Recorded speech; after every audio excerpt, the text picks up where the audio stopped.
Hey, Cora here. Welcome to my channel, CorasAtHerCorner. Today, I'm actually doing a movie review. Now, I decided to go see a Brendan Fraser movie that I have not seen in a long time in theaters because, he was away from Hollywood for a long time because some things had happened to him. But he was in the movie called Pressure, which is actually based on the 72 hours before World War II's D-Day. Now, I kind of want to do this review because this is the point of view of a mother for if you have a teenager, which I don't have yet, but I do have niece and nephews who are teenagers or almost a teenager. So I kind of wanted to get my input on that. Also, as a historical enthusiast, I kind of wanted to put my point of view in there too. Now, my expertise in history goes all over the place.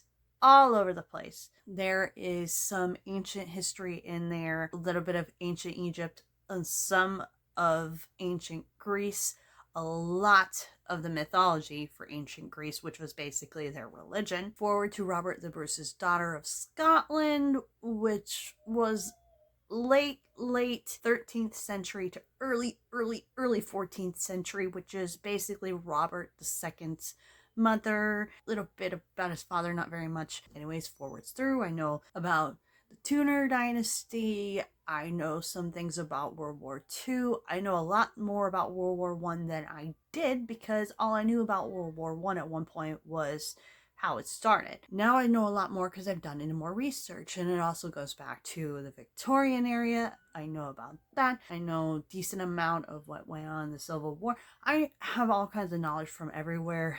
The biggest one right now would probably be Tudor era because it keeps coming up all over my feed at the point where I can basically answer almost every question. Almost. How the Tudor dynasty got started, you get it. There's a lot of historical knowledge I have now, especially as an adult and more interested in history than I was when I was a teenager. So, I'm kind of gonna review this as much as I can because it technically wasn't supposed to come out till Friday. Well, I saw it Thursday night. So I did go by myself. And when I got into the theater, and by the time the movie started, I was the only one in that theater. So it was amazing. I had the whole theater to myself. And because of this, there's not really a blur on what happens in the movie, so I'm gonna have to try to go by memory as much as I can. At first, I'm gonna do a review with no spoilers, and then I'm gonna do a review with spoilers. So now on to the first review of just no spoilers. This is about the 72 hours prior to D-Day. It stars Brendan Fraser as Dwight Eisenhower, who was at the time a commander and in charge of the armies, especially like the US armies. And he ends up in the future, and this is not a spoiler, this does not happen in the movie, they just tell you what happens afterwards, which everyone should know. He ends up becoming president of the United States one day. And it's because of World War II is what convinced people to vote for him as president. It also stars Andrew Scott as meteorologist James Stagg. This movie revolves mostly around Stagg and the struggle to figure out how they're going to do D-Day. The weather is what helps people make decision in this. So my opinion on this, historical, it's got some good historical properties in it. Even if it didn't happen, which I will get into later, it gets you the feel of what it was like back then during World War II. Like, the feel. And you feel that pressure in the room. The actors did wonderful. You can feel that pressure in the room. You can feel the emotion. I think Brendan Fraser did a wonderful job. It has some familiarities as I've seen in other movies. But from what I have learned about D-Day, it does a pretty good job at showing you what it was like. You're in the room with them, you're feeling everything, just wonderful. As I said before, I think Brendan Fraser did a wonderful job. It's hard to see him as Dwight Eisenhower because I have seen him as Rick in the Mummy, I have seen him as George in the Jungle, I have seen him as Dudley Do Right. My mom has shown me clips of him in Encino Man. I'm just used to seeing Brendan Fraser at this point, and it's wonderful to see him back. It is. Any condition he's in, it's at least good to see him back. Looks shouldn't matter. You could tell Hollywood had a toll, but I think he did great. He looked great. Wonderful. They did a good job at actually trying to make him look like, especially with the physique. I think if you look closely, you could tell he's wearing some kind of like girdle or something to make him look like it. But it's perfectly fine. And I heard he's getting fit for the Mummy. I'm so excited to see it when it comes out. I just hope he knows that when people get older, if Rick's a little bit thicker, it's okay. Even though I think Brendan's probably going to want to do his own stunts, so he does need to be fit for that. But whatever happens, I'm looking forward to it. But back to the movie, I did think it was very well. There were times where I wish, this is just about every movie, sometimes I don't know who the characters are. So when they just start talking and stuff, you don't know who they are. It was like, I would love to get a name because sometimes you don't hear any introductions. One of the characters is, and guess what? I have to look it up. Hold on.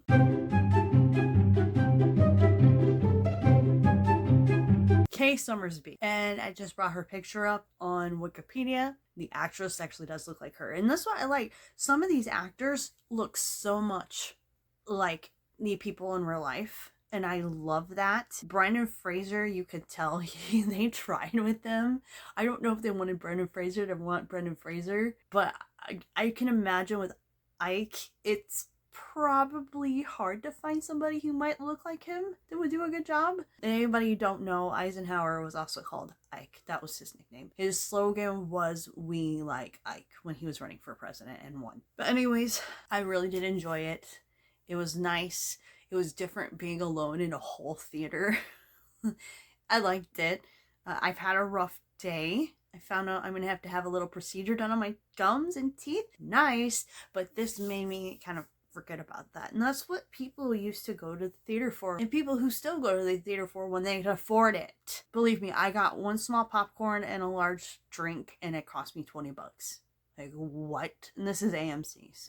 So for the short review, great movie. I love the acting. You could tell Brendan brought out so much tension when there was supposed to be tension, so much emotion. He did wonderful. D-Day scene, very emotional. I cried. So on to the spoilers now of what I can remember, so wish me luck. So we start out and Stag is, but it's where Eisenhower and all the, the uppers are, trying to strategize, and there's meteorologists there trying to strategize. How are we going to pull this invasion off so that we can get moving to get this war won and over? Because this D-Day was the biggest step towards Allies win.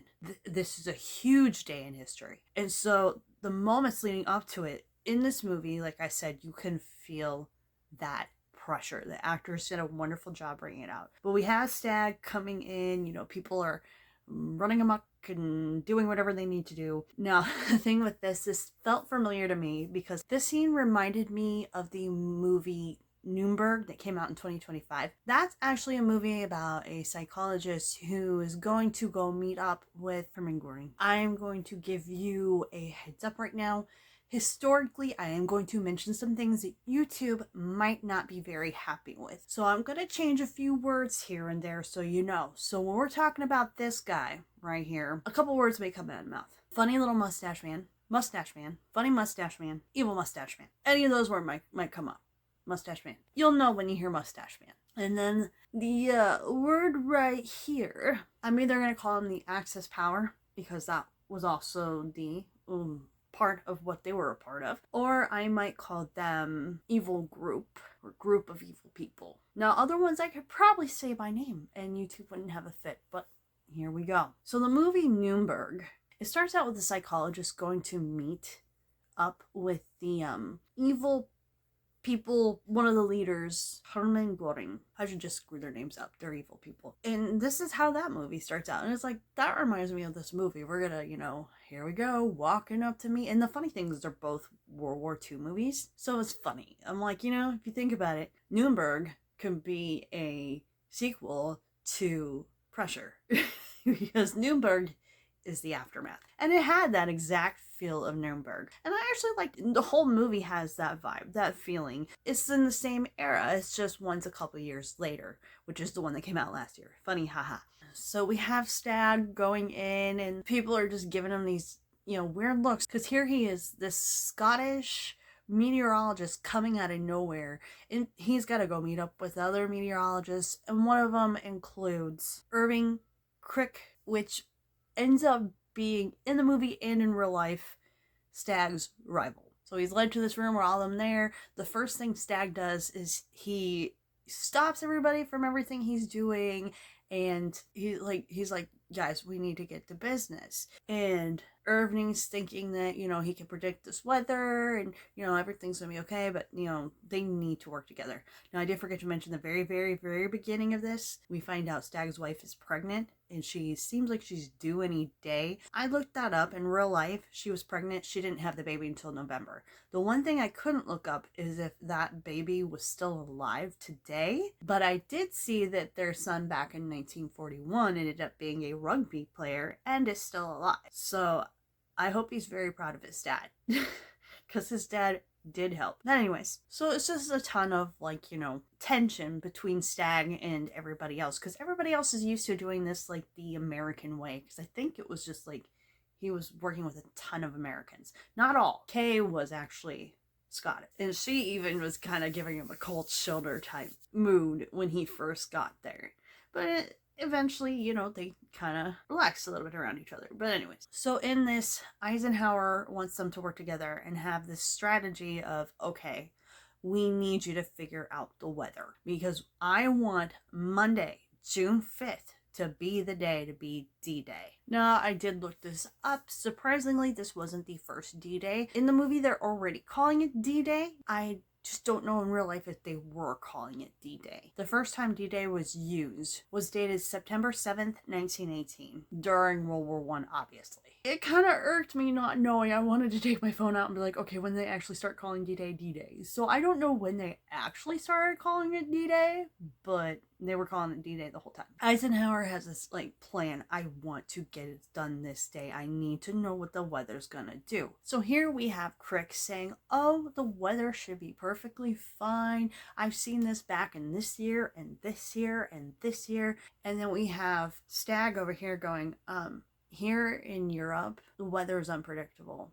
Which I know for a fact from a friend called Honey Badger. That's right. She lives more a little bit up north in England than France. But basically, Normandy would be kind of like the weather where I'm at, which is kind of like the northern weather of the United States, where it is unpredictable. So you have the two men bickering back and forth of, oh yeah, the weather's going to be fine. No, it's not. If you're a weather enthusiast, you would probably know what they're talking about. In the way I looked at it, I could kind of understand it, because I know weather is unpredictable. We have, over in the ocean over here, we have these storms cooking up. Well, that can disperse, or it could go to land and disperse later in land. You don't know what it's going to do.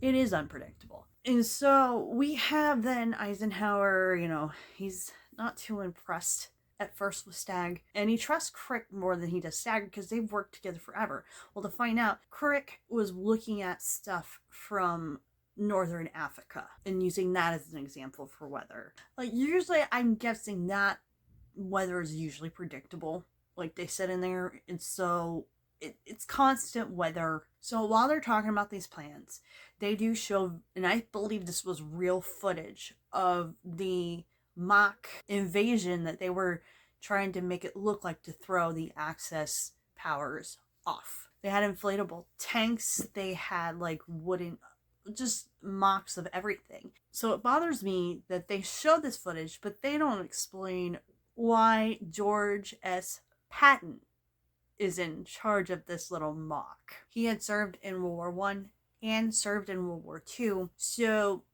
Eisenhower was actually in charge of him. That was his commander, I believe. Please forgive me if I say these things wrong. I was never in the army, so any part of the military, sorry, I'm gonna try. But he was his superior, that's the better way to put it.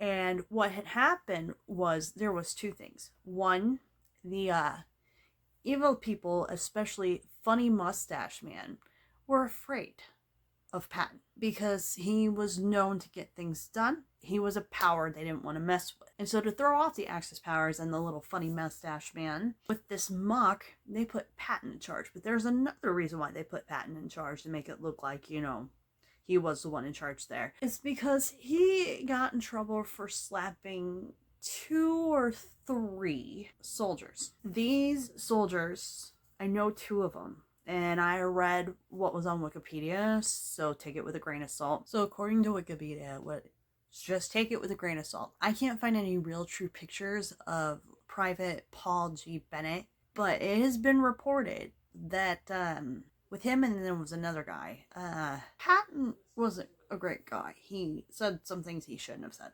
So Patton was being punished by Eisenhower for slapping those men. And the reason why he slapped those men is he thought they were just, they were not physically hurt, so he thought they needed to go back on lines. And this is before PTSD was known as PTSD. It was called shell shock then, and Patton did not believe shell shock was real. And now we know today how real it was. So that was his punishment. So when a little funny mustache man saw that Patton was there with the mock stuff, he thought it was real. He thought they were going to invade somewhere else because they knew invasion was coming. They just weren't sure where. And that actually took them off their trail. And the other important thing about this getting done as soon as possible is because they did not want the Axis powers to know what they were doing. Because the longer you wait, the more likely they're going to find out what you're doing, where you're attacking, all that other stuff. And that is part of pressure. You feel that pressure of, you have the time limit, you have the weather. Are these men going to make it? And also, they had an exercise beforehand in April of 44 called Exercise Tiger. And they called it like friendly fire or whatever, but it ended in disaster.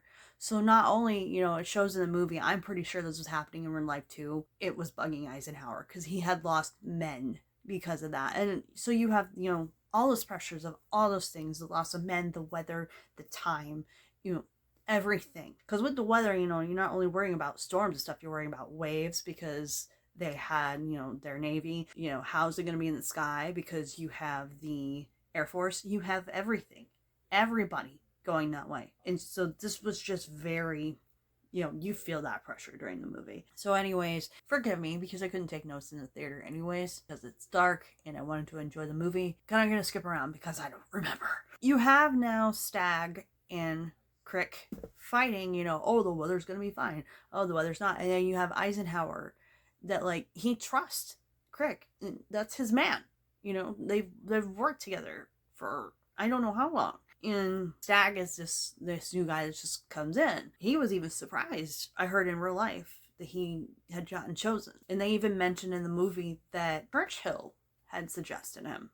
And Churchill knows what he's doing in real life. Knew what he was doing. Rest in peace, Churchill. So you can feel the pressure of everything. The funny thing is, too, there is one scene in... This is somewhere in there. So what happens then is because Crick and Stagg are not getting along, Stagg decided to present what the weather would do by himself. And let's just say Eisenhower was not happy. And from what it looked like, Eisenhower was stern and to the point. He made sure things were done the way they needed to get done. And I think that is what made his military career great and why people voted for him in the future for president. So he's not happy about this. He goes and he yells at everybody to get out of the room and everybody files out because he's going to have this very stern yelling talk with Stagg. And I was thinking back to that movie with the meme with the funny mustache man. I can't remember what that movie's called. I had to look it up. It's called Downfall. And it reminds me when evil mustache man tells everybody to get out of the room. And then they start talking about Stalin. Es bleiben im Raum Keitel, Jode, Krebs und Burgdorf. Das war ein Befehl! Der Angriff Steiners war ein Befehl! And so, but the thing is though, they're all out in the hallway just like in that scene, in that meme. They're all out there listening. But the difference is there's no girls crying. Wird sie bezahlen! Sie wird es saufen in ihrem eigenen Blut! Bitte gerne. Jetzt beruhig dich doch. But the memes are so funny. As evil as he is, they made good memes with that. Hopefully he's crying in hell for that. So, he has stern talking to him being like, listen, I trust Crick. He is my man. You need to get your stuff together. You need to stop. Stagg's gonna have to learn how to get along with Crick. So during this movie, it kind of becomes a battle of that. One article had said there's no antagonist in there. If you think about it, it kind of is Crick. However, he's not a bad guy. It's just the one you want to be like, oh my gosh, shut up. He knows what he's talking about. But if you want to talk about people off screen, it's probably the evil mustache man in the Axis powers and the evil people group. Stag also has been trying to call his wife to make sure everything was okay, and he keeps getting denied to call her because he doesn't have permission. Because if you think about it, I'd more likely still do that with military today. I don't know what they do with cell phones, to be honest with you. I'm not in the military, never been in the military. I couldn't tell you. I don't know anybody today that's been in the military in the cell phone age. They're especially very strict because they don't want anybody to know their whereabouts. You know, they want to keep things secret, especially with this plan, because the last thing you want is the Axis powers to know what is going on. So they try to do a presentation again together, and Crick goes and talks about how he thinks the weather should, be fine because it's always like this. It always evaporates before it gets to land, and that's not always true. Stag goes, I call horseshit. And so once again, Eisenhower is mad. The people are mad because they can't get the two to get along to figure out, because both men are not listening to each other, especially the one that has experience who's from Scotland. So then they have a couple hours. So before this, they had a couple hours to figure out how to do this, to figure out how to work together, whether Eisenhower should call the shots or tell them to back down for now, because they were on a time limit because it was getting closer. And so after he said that, we have Crick with all these maps and stuff explaining, oh yeah, this is gonna happen, it'll be fine. We have Stag that said he's missing some dates. You see this date, the weather came through. You see this date, the weather came through. So eventually Eisenhower backs down, is like, okay. And I believe this is Saturday night. He even explains the weather should hit this day and, a bunch of weather talk. I don't have it written down to tell you. Eisenhower told them to back down, back up the troops, don't get ready. So then Sunday comes along and it starts raining. Like, first of all, it's a sunny day, and then it starts raining. They also asked Stag, what is the earliest you think that we should be ready? And he says the 18th. And everybody's like, they are going to find out something if we keep waiting. So Eisenhower calls the troops down. No, stop. So the next day, it's Sunday. It's nice and sunny. Everything's good. And then it shows them in church. Eisenhower's there. Stag, he can't find out what's going on with his wife because the hospital has been attacked and they have not heard anything from his wife. He doesn't know if she's gone into labor. Nothing, because he had finally heard from the hospital. So he no idea what's going on with his wife, still trying to get a hold of his wife. He goes for a walk and it starts raining and he's thinking, and he goes and looks into the church where Eisenhower's at. Eisenhower looks back at him kind of like, you got something to say?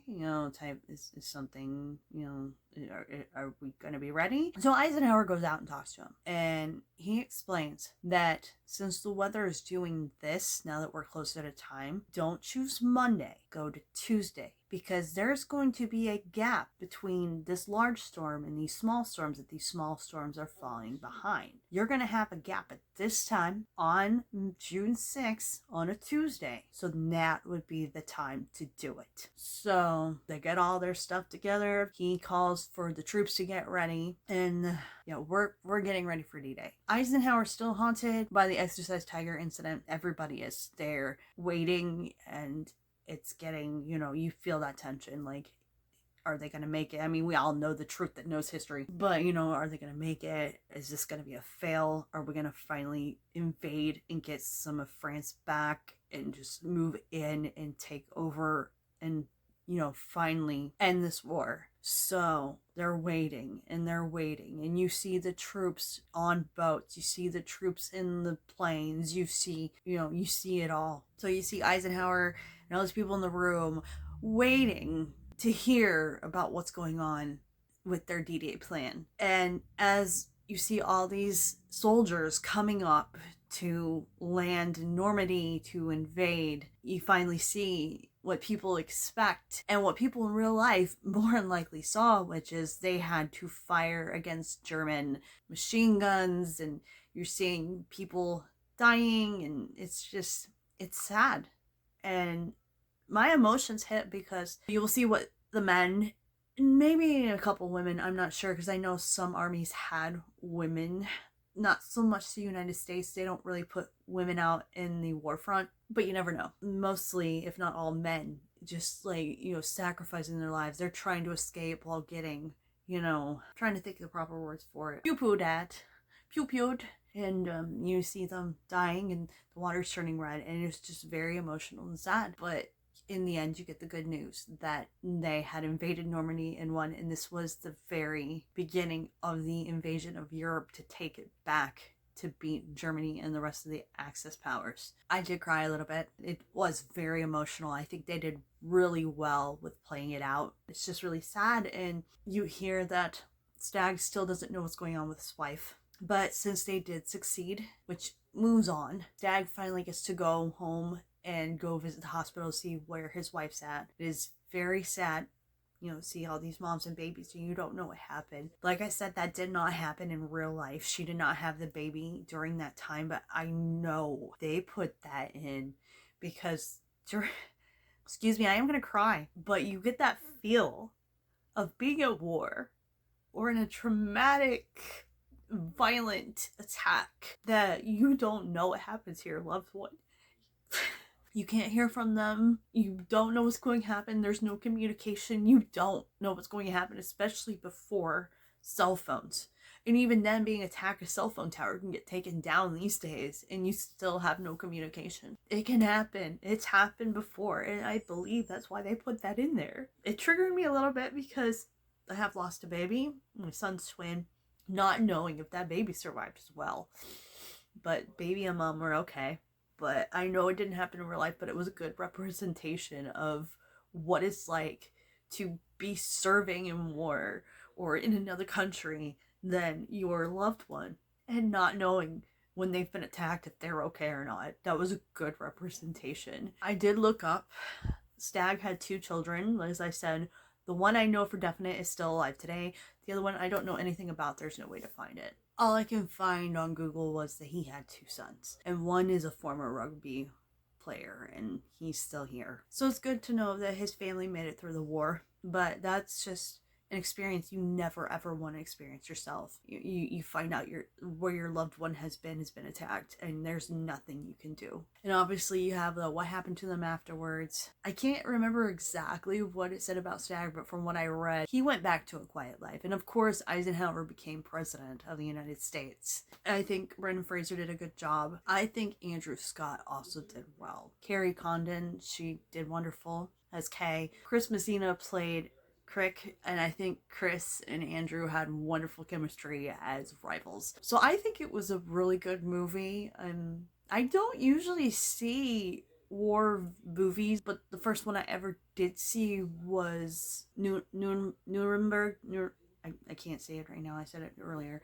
So, they're pretty decent videos for me, especially with history knowledge now. But as a mother, when I let my teenager watch this, I would let them know. I'd be like, are you okay with seeing fake blood? My 11-year-old, I'd be a little, there's nothing, sexual in it. It's all violence, tobacco use, and swearing, lots of swearing. So I would let my 12-year-old see it. If my 12-year-old niece wanted to see it, I'd be like, hey, you want to go? Yeah, but I don't think that would be her cup of tea. I would definitely let my teenager see it if my kids were teenagers, but they're not yet, so I wouldn't let them see it now at the ages of 8 and below.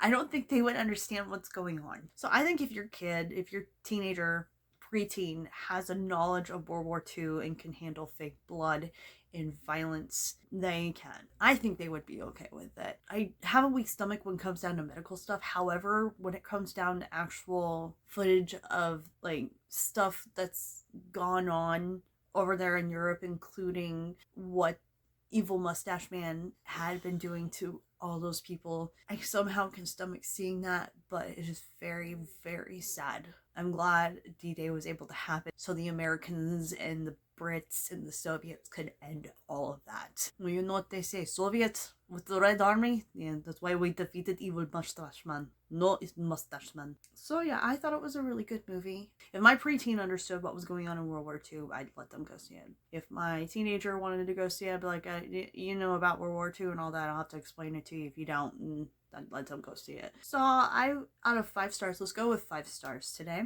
Out of 5 stars, I would give give it 4.5 because I would like more historical information in there that I didn't talk about, but I know it doesn't revolve around it. But I think it was very well, nothing, and I hate to say this in a video because I don't want to get political, nothing in the movie felt forced, like they were trying to make you believe something, or you know, we gotta get this message out. No, it was just a movie. You sit back, you enjoy, and you cry. You might smirk a little bit and you cry. This is a crying movie. If you are like, you know, if death and emotions make you sad, it'll make you cry. So it was a really good movie. So thank you for watching. If you like this video, please like, comment, subscribe, share, hit that bell to know when I go live. I usually post videos on Tuesdays and Thursdays. I'm hoping I post this on Friday, but we'll see because the movie is just now being out. Thank you for watching. Until next time, bye. Asha.